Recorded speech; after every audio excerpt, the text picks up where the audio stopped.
वैध तिकीट असूनही कुटुंबाला 1.5 तास अडवले. MSRTC अधिकाऱ्याच्या मुजोरी विरोधात भाजप नगरसेविका माधुरी मेटांगे आक्रमक. गुहागरहून ठाण्याला येणाऱ्या शिवशाही बसमधील प्रवाशांना वैध तिकीट असूनही 1.5 तास अडवून मानसिक त्रास दिल्याची धक्कादायक घटना ठाण्यातील खोपट बस डेपोमध्ये समोर आली आहे. या प्रकरणाची गंभीर दखल घेत भाजपाच्या ठाणे मनपा नगरसेविका माधुरी मेटांगे यांनी थेट MSRTC ठाणे विभागाच्या कार्यालयात धडक देत तक्रारपत्र दिले. गुहागर ते ठाणे मार्गावरील शिवशाही बस खोपट ST डेपो येथे पोहोचताच तिकीट तपासणी अधिकारी महेश ज्योतिराम भोसले यांनी साळवी कुटुंबाला अडवले. यामध्ये ज्येष्ठ नागरिक मनोहर साळवी, नयन साळवी, त्यांचा मुलगा वैभव साळवी, वैदेही साळवी आणि अवघ्या 6 वर्षांच्या दुर्वाचा समावेश होता. प्रवाशांकडे कायदेशीर तिकीट, मोबाईलवर आलेला अधिकृत मेसेज, ऑनलाईन बुकिंगची पावती आणि कंडक्टरकडील यादीत नावाची नोंद असतानाही अधिकाऱ्याने ईमेल प्राप्त झाला नाही असे कारण देत त्यांना सोडण्यास नकार दिला. इतर प्रवासी आणि कंडक्टरने समजावून सांगूनही अधिकारी ऐकण्याच्या मनस्थितीत नव्हते. पीडित ज्येष्ठ नागरिक मनोहर साळवी यांना याबाबत विचारणा केली असता ते म्हणाले, गुहागरवरनं ठाणे CBS पर्यंत शिवशाही बसने प्रवास केला. 28 तारखेची कालचा दिवस मी 24 तारखेला MSRTCच्या ॲपमधून माझं तिकीट बुक केलं, सीट्स रिझर्व केल्या आणि बसमध्ये गुहागरला चढल्यानंतर माझं MSRTCने त्याच्या ॲपवर असलेले तिकीट मी त्यांना दाखवलं. माझ्याकडे आलेला जो मेसेज होता, टेक्स्ट मेसेज, तो मी त्यांना दाखवला. माझं डेबिट झाल्याचं अमाऊंट जी होती ती मी त्याला बँकेचा डेबिट मेसेज दाखवला आणि त्याच्यात त्यांनी स्पष्टपणे माझ्या बँकेने लिहिलं होतं की क्रेडिटेड MSRTC. अधिक मी माझं original ID card, pan card आणि आधार कार्ड त्यांना दाखवलं कंडक्टरला. कंडक्टरने याची खात्रीजमा करून आम्हाला 5ही जणांना आम्हाला बसण्याची अनुमती दिली आणि आम्ही प्रवास केला. प्रवास करून जेव्हा सुमारे 8 ते 9 तासानंतर आम्ही साधारण 10:05 आम्ही ठाणे CBS येथे उतरल्यानंतर जेव्हा आम्ही त्या दरवाजातून खाली उतरल्या आम्ही सामान तिथे ठेवलं आणि त्या सामानासहित हे जे कोणी महेश भोसले जे सिव्हिलमध्ये होते त्यांच्याकडे युनिफॉर्म नव्हता. त्यांनी आम्हाला सांगितलं की इथून तुम्ही हलायचं नाही, मला पहिलं तिकीट दाखवा. त्यांना मी MSRTCचं त्या जे ॲप आहे ज्याच्यावरनं बुकिंग केलं होतं ते ॲपमधलं तिकीट मी उघडून त्यांना दाखवलं. ते टेक्स्ट मेसेजेस मी त्यांना दाखवले आणि त्याच्यानंतर माझं ओरिजिनल ID कार्ड दाखवलं. त्याच्याने त्यांचं समाधान झालं नाही. ते असं म्हणतात की MSRTC हे MSRTCचं नसून ते थर्ड पार्टी ॲप आहे, त्यामुळे आम्ही त्याला व्हॅलिड मानत नाही. तुम्ही पेपर तिकीट का नाही आणलं? मी त्यांना असं म्हटलं की गुहागरला गेले 3 दिवस आउटेज होतं इलेक्ट्रिसिटीचं, कुठेही दुकानं चालू नव्हती आणि मी रिमोटला असल्यामुळे मी प्रिंट काढू शकलो नाही.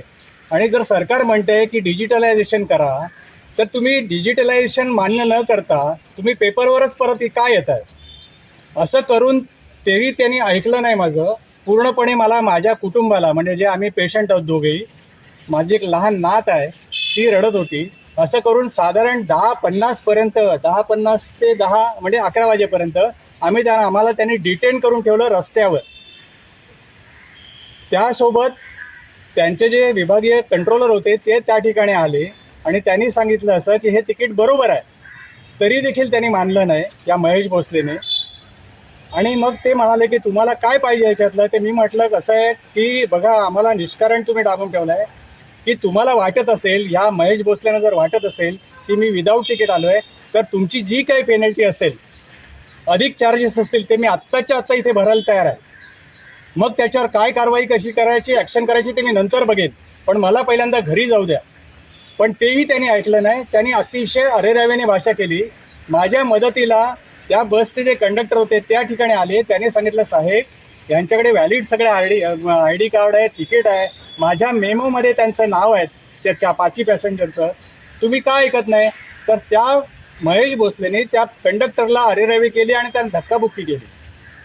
सुदैव आमचं असं की त्याच वेळेला त्या ठिकाणी स्थानिक नगरसेविका भाजपाच्या सौ माधुरी मेटांगे ताई या त्या ठिकाणी आल्या. त्यांनी बघितलं काहीतरी हल्लागुल्ला चालला आहे, कारण बरेचसे पॅसेंजर्स आणखीन MSRTCचा स्टाफ तर ते उपलब्ध होते, तिकडे जवळ होते त्यांना मॅडम आल्यानंतर मॅडमशी सुद्धा त्यांनी हौजत केली. मॅडम सांगतायत मी नगरसेवक आहे, पण त्यांनी नगरसेविकेला पण मानलं नाही.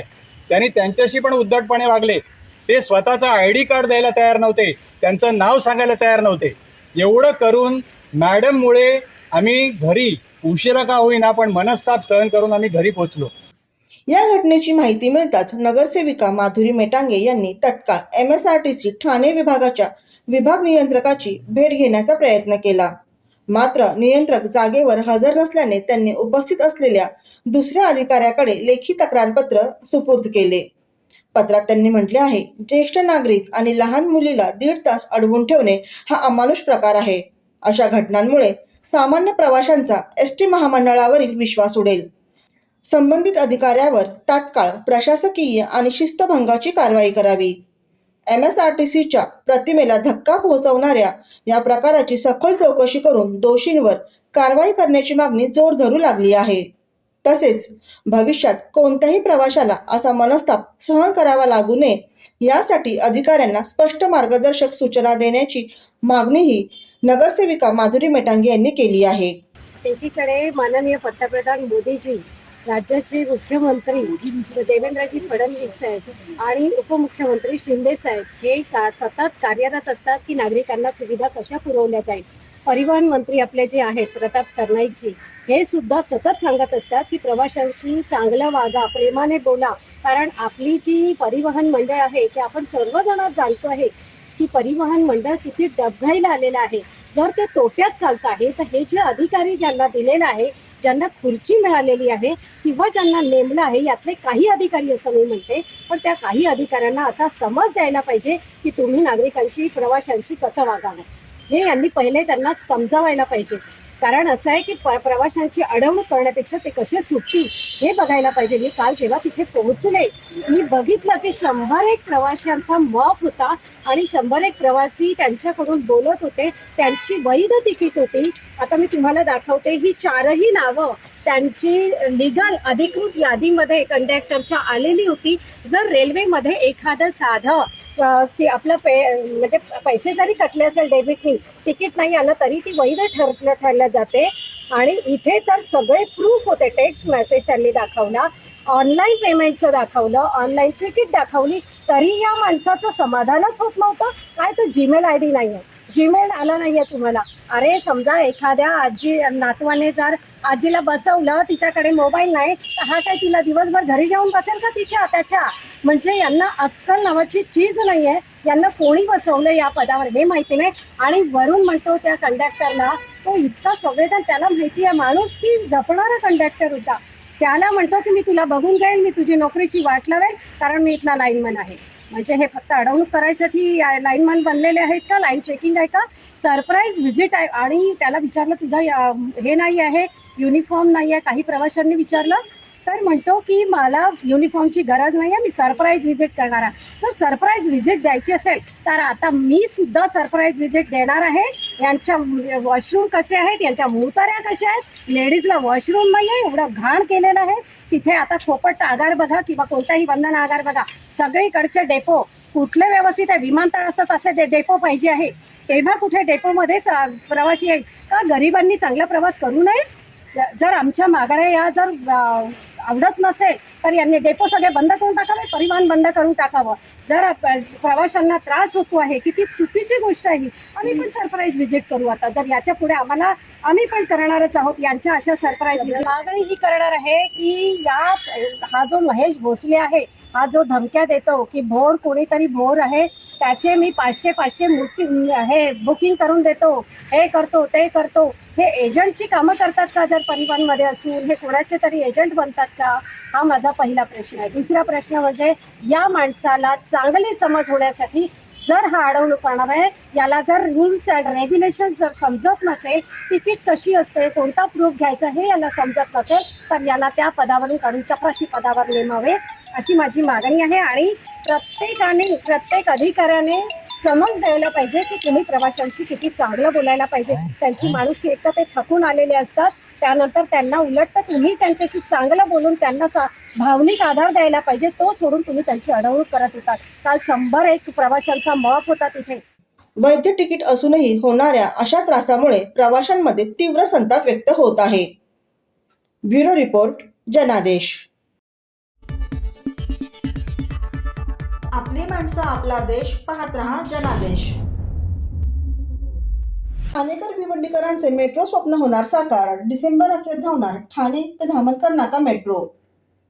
ठाणेकर आणि भिवंडीकरांसाठी आनंदाची बातमी आहे.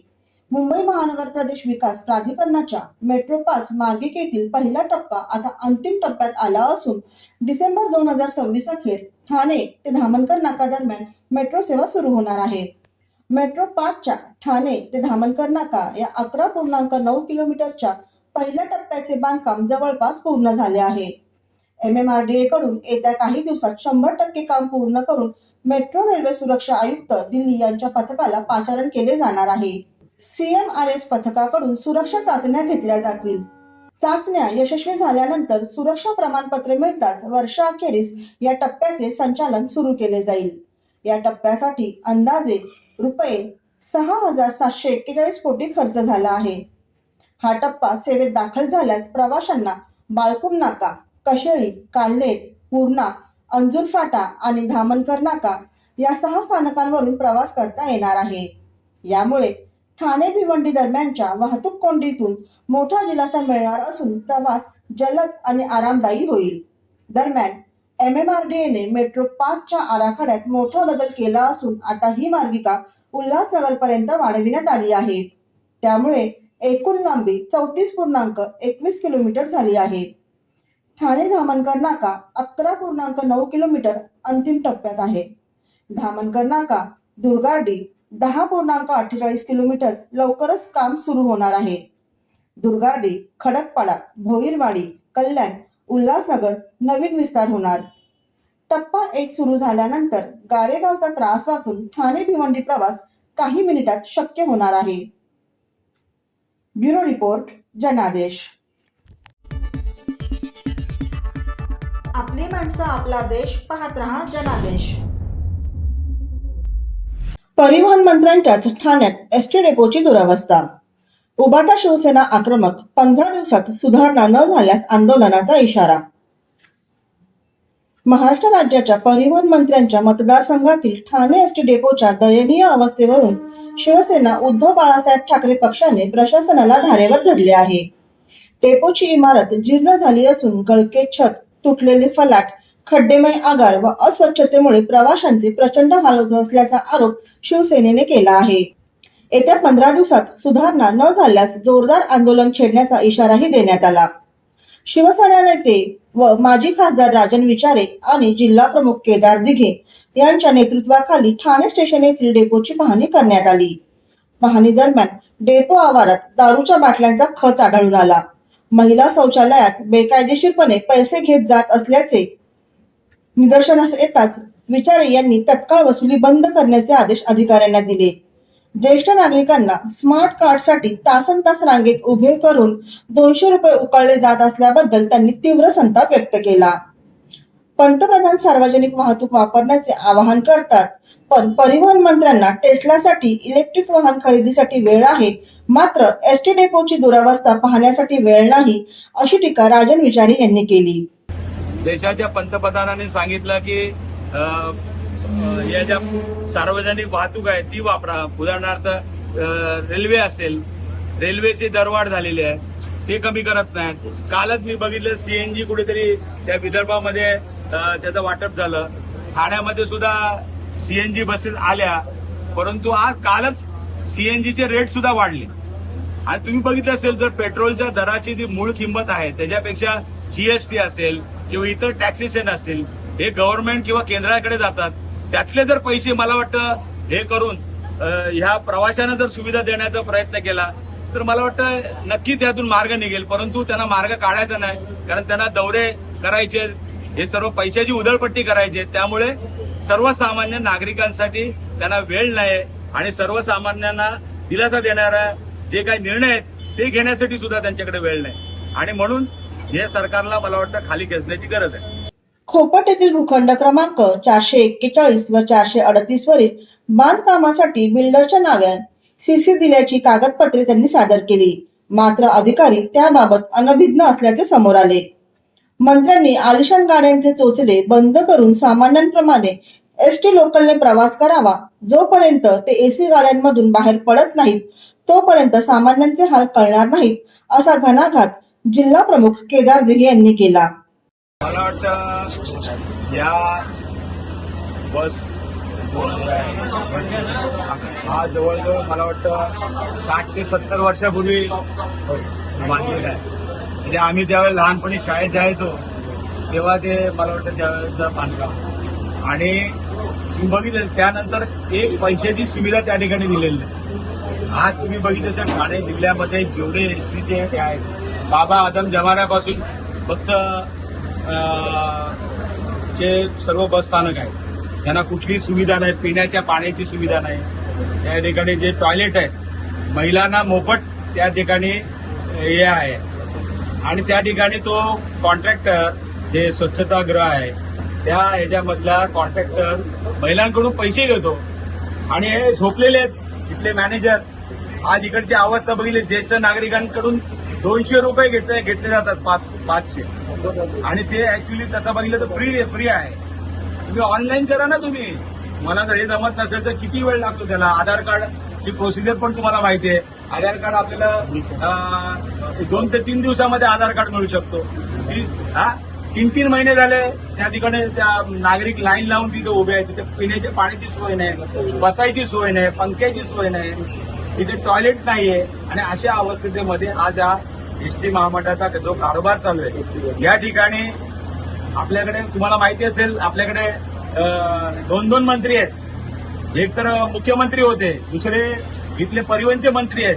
त्यांना टेस्ला गाडी पोळा बिराला घ्यायला त्यांना हे आहे, टेस्ला गाडीसाठी आहे. पण एसटी महामंडळासाठी ज्या काही सुविधा द्यायसाठी त्यांना तेवढा वेळ नाहीये, कारण ते मोठ्या ह्याच्यामध्ये कामामध्ये व्यस्त आहेत. आज तुम्ही बघितले असेल, आज या परिस्थितीमध्ये आज तुम्ही बघितलं असेल की या सर्वात महत्वाचं असं स्टेशनचं हे आहे. या ठिकाणी त्यांनी काहीतरी मला वाटतं एक 3 ते 4 वर्षापूर्वी भूमिगत पार्किंगचा प्रपोजल या ठिकाणी मंजूर केलं होतं आणि ते सुद्धा अजून त्याचं काही नाही. या परिवहनच्या बसेस ह्या वरती तिकडे पार्किंगला लावतात, इकडे झाल्यानंतर साठीच वरती. आज परिवहनच्या आमच्या डेपोला इथे पार्किंगसाठी जागा सुद्धा नाहीये. साठीच वरती पूर्णपणे लाईन लागलेली असते. आणि अशा परिस्थितीमध्ये तुम्ही जर बघितलं तर वंदना टॉकीज नेहमी पाण्याखाली असतो साहेब. त्यानंतर आमचं त्या ठिकाणी एसटी वर्कशॉपची तर जागा मला वाटतं बिल्डरच्या कशात घातलेली आहे. तिथे वर्कशॉपसाठी वसाहत तिकडे या आमच्या कर्मचाऱ्यांसाठी त्या ठिकाणी वसाहत तिकडे होती, ती काढून त्या ठिकाणी एका बिल्डरच्या घशात घालण्याचं काम त्या ठिकाणी झाडं कापून मोठमोठी झाडं कापली जाते. आणि अशा परिस्थितीमध्ये तुम्ही जर बघितले असेल एसटी महामंडळाचे आज आम्हाला ते कर्मचारी भेटले होते, ते सांगत होते आम्हाला काही भत्ते आमचे बाकी आहेत. कोरोना काळामध्ये या मंडळीने काम केलं, त्याचा सुद्धा अजून भत्ता मिळालेला नाही. आणि आज तुम्ही बघितलं तर महागाई भत्ता मिळालेला नाही. असे कित्येक त्यांचे प्रश्न आहेत. आज तिकडे बघितलं असेल कर्मचारी आहेत ते जुन्या धोकादायक इमारतीमधून काम करतायत. कधी ते स्लॅब कोसळेल सांगता येत नाही. त्याबरोबर मला वाटतं प्रवासी सुद्धा त्यामध्ये दगावतील, ज्येष्ठ नागरिक असतील किंवा महिला असतील किंवा लहान मुलं असतील. अशा पद्धतीने संबंध तुम्ही बघितलं असेल, हे संबंध वाटोळं करण्याचं काम या माध्यमातून हे सरकार करते. या ठिकाणी दुर्दैव आहे या ठाण्याचं. या ठाण्याला मुख्यमंत्री सुद्धा लाभले होते, या ठिकाणी परिवहन मंत्री सुद्धा या ठिकाणी आहेत. परंतु आज संबंध ठाणे जे आहे हे बेदखल झालेले आहे. आणि या ठाण्यामध्ये तुम्ही आज जर बघितलं असेल, ह्या संबंध तुम्ही एसटीचा जो कारभार बघितला असेल, ते मला वाटतं त्यांना वेळ नाहीये आणि मला वाटतं त्यांना घरी बसवलं पाहिजे. या निमित्ताने मी त्यांना इशारा देतोय की आज जर या 15 दिवसामध्ये हे जर व्यवस्थित झालं नाही तर मला असं वाटतं की या ठिकाणी परत एकदा आम्हाला रस्त्यावर उतरून आंदोलन करावं. यावेळी मुख्य ठाणे विभाग नियंत्रक सागर पळसुळे यांना निवेदन देण्यात आले. त्यात पावसाळ्यापूर्वी गळक्या बसेसची दुरुस्ती, अन्यायी तिकीट दरवाढ मागे घेऊन कर्मचाऱ्यांचे थकीत वेतन द्यावे, महिला ज्येष्ठांच्या सुरक्षिततेसाठी सीसीटीव्ही व नवीन ई बसेस, खोपट, कळवा, वंदना डेपोचा विकास व हिरकणी कक्ष दुरुस्ती, स्मार्ट कार्डच्या नावाखाली 200 रुपयांची लूट बंद करावी या मागण्यांचा समावेश आहे. या पाहणी दौऱ्यात संपर्क प्रमुख नरेश मनेरा, शहर प्रमुख अनिश गाडवे, महानगर संघटक महेश कदम, नगरसेवक शहाजी खुपसे, संजय दळवी, महिला आघाडीच्या अनिता प्रभू, योगिनी चौबळ यांच्यासह अनेक पदाधिकारी व कार्यकर्ते उपस्थित होते. ब्युरो रिपोर्ट, जनादेश. आपली माणसं, आपला देश, पाहत रहा जनादेश. ठाणे महानगरपालिकेचे मालमत्ता कर म्हणजेच प्रॉपर्टी टॅक्स भरण्याचे आवाहन. सन 2022-23 या आर्थिक वर्षाचे मालमत्ता कराचे म्हणजेच प्रॉपर्टी टॅक्सचे बिल ठाणेकर करदात्यांना महापालिकेमार्फत आर्थिक वर्षाच्या सुरुवातीस म्हणजेच माहे एप्रिल 2022 मध्ये देण्यात आलेले आहे. तथापि अद्यापही काही करदात्यांनी मालमत्ता कर महापालिकेकडे जमा केलेला नाही. सध्या आर्थिक वर्षाचा अंतिम टप्पा सुरू झाला आहे. मालमत्ता कर वसुलीसाठी महापालिकेतर्फे कडक कारवाई हाती घेण्यात आली आहे. या अंतर्गत जंगम मालमत्ता, टीव्ही, फ्रीज, वाहन व इतर जप्त करणे तसेच स्थावर मालमत्ता वॉरंट बजावून जप्त करण्यात येत असून मालमत्तेचा जाहीर विक्रीद्वारे लिलाव करून कराची रक्कम वसूल करण्यात येत आहे. मालमत्तेस पाणी पुरवठा करण्यात येणारे नळ संयोजन खंडित करण्यात येत आहेत. त्याचप्रमाणे थकीत मालमत्ता करावर 2% व्याज आकारले जात असल्याने भरावयाची रक्कम वाढत आहे. आपला मालमत्ता कर propertytax.thanecity.gov.in या लिंकद्वारे तसंच गुगल पे, फोन पे, पेटीएम याद्वारे ऑनलाईन पद्धतीने करण्याची सुविधा उपलब्ध करून दिली आहे. शनिवार, रविवार व सार्वजनिक सुट्टीच्या दिवशी नागरिकांना मालमत्ता कर भरणे सोयीचे व्हावे याकरता महापालिकेचे मालमत्ता कर संलग्न कार्यालय या दिवशी कार्यान्वित ठेवण्यात आलेले आहे. तरी मालमत्ता कर वसुलीची अप्रिय कारवाई टाळण्याच्या दृष्टिकोनातून मालमत्ता कर भरून महापालिकेस सहकार्य करावे. धन्यवाद. आपली माणसं, आपला देश, पाहत रहा जनादेश. ठाण्याच्या 11 वर्षीय गृहीता विचारे हिचा इतिहास. 33 दिवसात 16 राज्यातील 16 सर्वोच्च शिखरे सर. बेटी बचावचा संदेश घुमवला. ठाण्याच्या अवघ्या 11 वर्षीय गिर्यारोहक गृहीता सचिन विचारे हिने मिशन इंडिया समिट 16 राज्ये 16 शिखरे ही अवघड मोहीम 33 दिवसात पूर्ण करून देशात नवा विक्रम रचला आहे. भारतातील 16 राज्यांमधील सर्वोच्च शिखरे इतक्या कमी वयात सर करणारी ती पहिलीच महिला गिर्यारोहक ठरली आहे.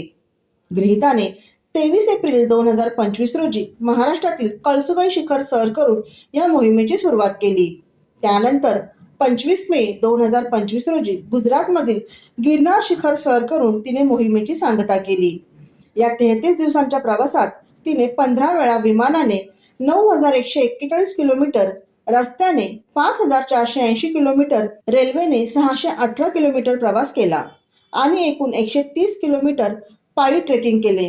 गृहीताने 23 एप्रिल रोजी कळसुबाई महाराष्ट्र राज्यातील 1646 मीटर, 28 एप्रिल रोजी कर्नाटकमधील मुल्लायनगिरी 1930 मीटर, 30 एप्रिल रोजी केरळमधील मिसापुलिमाला 2640 मीटर, 2 मे रोजी तमिळनाडूमधील डोडाबेट्टा 2537 मीटर, 5 मे रोजी ओडिशामधील महेंद्रगिरी 1501 मीटर, 7 मे रोजी आंध्र प्रदेशमधील तारामती 1700 मीटर, 10 मे रोजी छत्तीसगडमधील फरसा टॉप 1225 मीटर, 14 मे रोजी पश्चिम बंगालमधील संट कफू 3636 मीटर, 16 मे रोजी छत्तीसगडमधील बैलीपाडा 1276 मीटर, 18 मे रोजी झारखंडमधील परशनाथ 1365 मीटर, 20 मे रोजी पंजाबमधील सर्वोच्च शिखर 1000 मीटर, 20 मे रोजी पंजाबमधील सर्वोच्च शिखर 1000 मीटर, 21 मे रोजी राजस्थानमधील गुरु शिखर 1722 मीटर, 23 मे रोजी मध्य प्रदेशमधील धूपगड 1365 मीटर, 25 मे रोजी गुजरातमधील गिरनार 111 मीटर असे शिखर सर केले आहेत. प्रत्येक शिखरावर तिने बेटी बचाव बेटी बढावचा बॅनर फडकवून महिला शिक्षण आणि सक्षमीकरणाचा संदेश दिला. सशक्त मुलगी म्हणजे सक्षम राष्ट्र हे या मोहिमेचे ब्रीदवाक्य होते. या मोहिमेपूर्वी गृहीताने केदारकंठ आणि माउंट युनाम ही शिखरेही यशस्वीरित्या सर केली आहेत. नॅशनल असोसिएशन ऑफ रिअल्टर्स इंडियाने मिशन इंडिया समिटला प्रायोजकत्व दिले होते. 22 मार्च रोजी ज्येष्ठ अभिनेते बोमन इराणी यांच्या उपस्थितीत ध्वज फडकवण्याचा समारंभ झाला होता.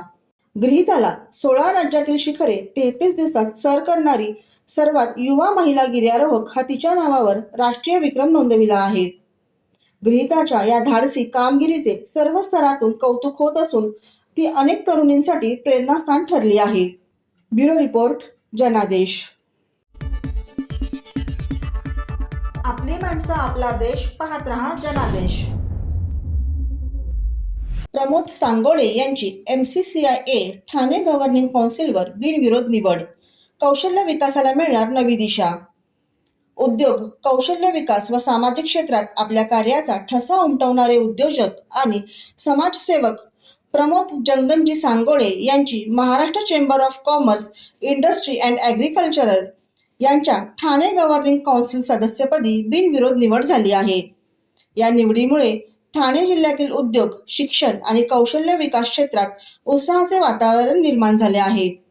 प्रमोद सांगोळे गेल्या अनेक वर्षांपासून उद्योग आणि युवक यांच्यातील दुवा म्हणून कार्यरत आहेत.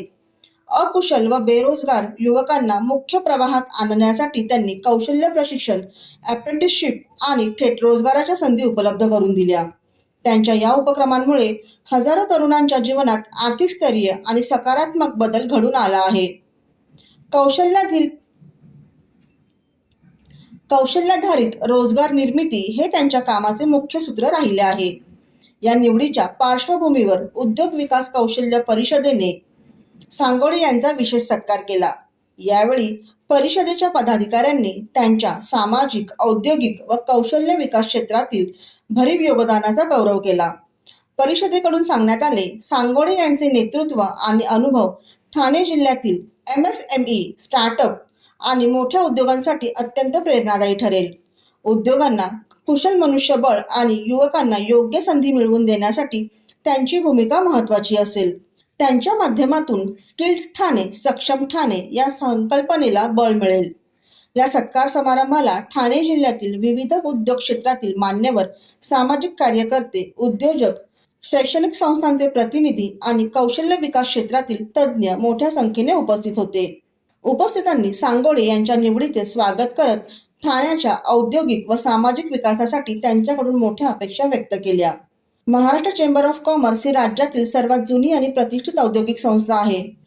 ठाणे गव्हर्निंग काउन्सिलवर कौशल्य विकासाची जाण असलेल्या सांगोळे यांच्या निवडीमुळे आता उद्योगांच्या गरजेनुसार मनुष्यबळ घडवणे, उद्योग शिक्षण समन्वय वाढवणे आणि नवीन रोजगार निर्मिती यावर अधिक भर दिला जाईल, असा विश्वास व्यक्त होत आहे.